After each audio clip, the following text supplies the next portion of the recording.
This is quintessential slug and snail damage. You can see a little bit of their poo and where they've been eating. Hey guys, it's Brijette with Sanity Seed Company, and welcome to the Garden Revisited. This is a really fun series of videos that we're putting out where we're going and looking at some really cool old videos that we did.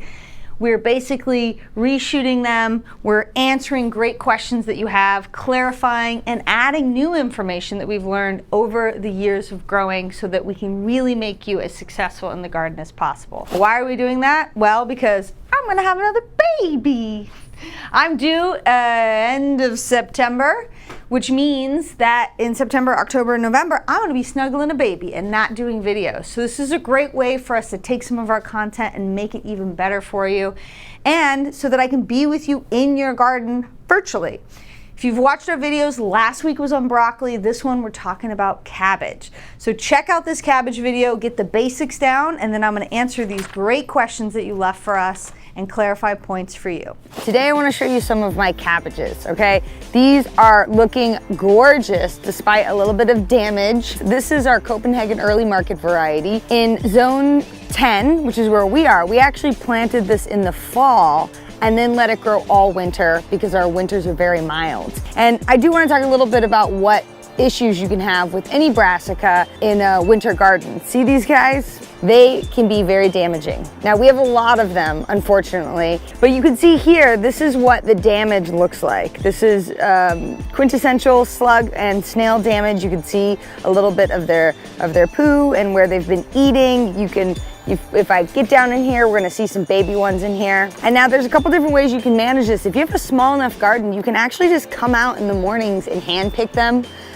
Or after rain when there's a lot of them. If you have chickens, let your chickens go to town. They will really bring the population down. Then you can also use products like Sluggo, which is an organic product, and you can follow the instructions and use it in your garden. Sluggo is an organic product, but you do want to read the directions and use it correctly so that it's safe around children, pets, and in the garden. This is the cabbage, looks amazing, and I cannot wait to make sauerkraut. Okay, so when do you grow cabbage? Well, for us, we have very mild winters, and we're in zone 10, so we can actually grow cabbage through the winter. If you live in other areas that have harsher winter weather, then you're gonna wanna start these in early spring, and you can do them by planting the seeds in little seed starter trays, and then planting them out as soon as the threat of frost has passed. Okay, so now that you've watched that video and you have the basics under your belt, let's look at some clarifying questions about cabbage. So, number one question we got a bunch of comments on is, when do you plant it? Well, first of all, I could just tell you, or I could also have you get our calendar, which is gonna tell you every single month whether or not it's possible to successfully grow cabbage from seed in your garden. Each month you look at it, it's gonna tell you whether or not it's early season, late season, or main season. It's gonna tell you whether or not you can be successful. Now, one of the questions we got was specifically about, which I thought was awesome, somebody wants to know if you want cabbage on Christmas, like you just want to open up a head of cabbage as your Christmas present, which is a really great Christmas present, how do you time it?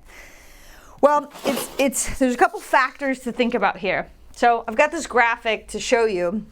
And there's several things to think about. Number one, it's all variety dependent, meaning some varieties grow a lot slower than others. If you flip over any packed seed on the back, it's going to give you days to maturity. So this says 90 days. That means basically, more or less, it's not perfect, from the time that you transplant the actual transplant out, it's going to take you about 3 months to get a nice big head of cabbage. Now notice that I'm saying transplant it out, not from the time you start the seed, and that's because depending on your skill as a seed starter, you could get cabbage seed started in 4 weeks. It could take you 8 weeks, depending on how good you are at seed starting and how controlled your environment is. So I like to say from the moment that you transplant it out. Now the other part of it is the time of the year. So we plant cabbage in the cool season, which is going to be, and again, this is for zone 9 and 10, it's going to be late August, September, October, November, December, January, more or less when the hours of sunlight are either waning, there's less hours of sunlight, or there's still a shorter hours of sunlight come spring and the temperatures are cooler. Now the reason why I'm pointing this out is because there's going to be a huge difference on when you plant them. Let's say, for example, you're a go-getter, A-type personality. You totally am like, I'm gonna get this, I'm gonna start my seeds, I don't know, August 15th, you're ahead of the game. Those seeds that you start, and let's say you start them and you have transplants ready in 6 weeks. So I don't know what the math is, but we're talking late September. You already have plants to plant out. Don't make fun of my artwork, okay? I'm a farmer, not an artist. But let's say you plant them out late September. The hours of sunlight are still long enough that you're gonna see really quick growth for the next couple of months. October, your plants are gonna continue to grow fast. Even November, they're really gonna grow quickly. And then you're probably, let's see, so October, November, December, there's 3 months right there. You might actually get big old head of cabbage late December, around Christmas. Now, the flip side of this is, let's say you're lagging a little bit and you don't actually even start your seeds until mid-September, right? Even later. This is called the fall effect. The plants that you plant later in September are going to grow way slower. Why? Because they're subject to shorter hours of sunlight. So they're literally getting less energy every single day. It's like if you and I, if we're not getting enough calories, it's hard to go out and do crazy workouts, right? If we're gonna do a really good workout, we're gonna fuel ourselves. And the plants do it with sunlight. So depending on when you plant it during the cool season, they can grow a lot slower. So you're probably thinking, well, gee, you didn't even answer my question. I didn't answer your question because there's a million factors. But if you really want a Christmas cabbage, I would shoot by starting your seeds no later than the end of August to give yourself enough time to be able to get a nice head of cabbage by Christmas. All right, so question number 2. We've got somebody asking if late October is too late to start your cabbage. No, it is not, because that's basically called succession planting. Just because you don't start at the end of August or September doesn't mean that you can't still continue to start your cabbage all the way through really almost late March.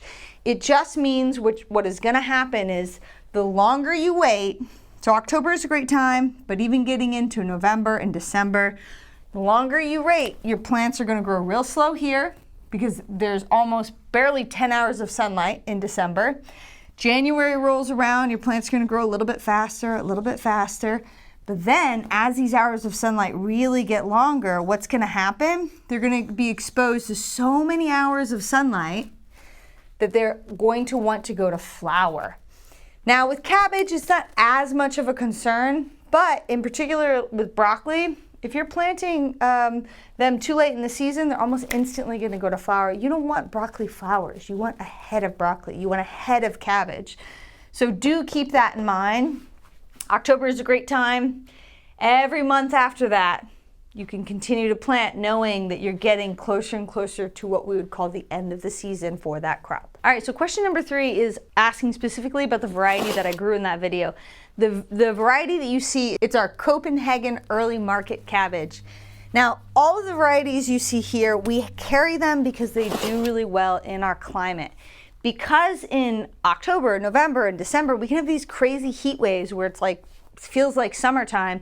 You need varieties that do well in the heat and don't just totally wilt, and also do well in our more arid climate. Even though sometimes we get rain in the wintertime, not always.